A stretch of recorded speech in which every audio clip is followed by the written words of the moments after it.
Meaning of European Monetary Union. European Monetary Union. European Monetary Union. European Monetary Union.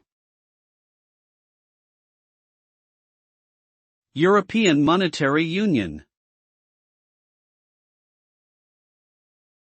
The European Monetary Union, EMU, is an economic and monetary union of 19 European Union, EU, member states which have adopted the euro as their currency.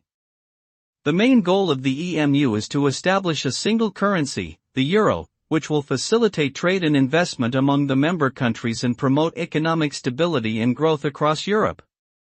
EMU has had both positive and negative impacts on participating countries, including increased price stability, lower transaction costs, reduced exchange rate volatility, but also challenges related to differing economic conditions and loss of national monetary sovereignty.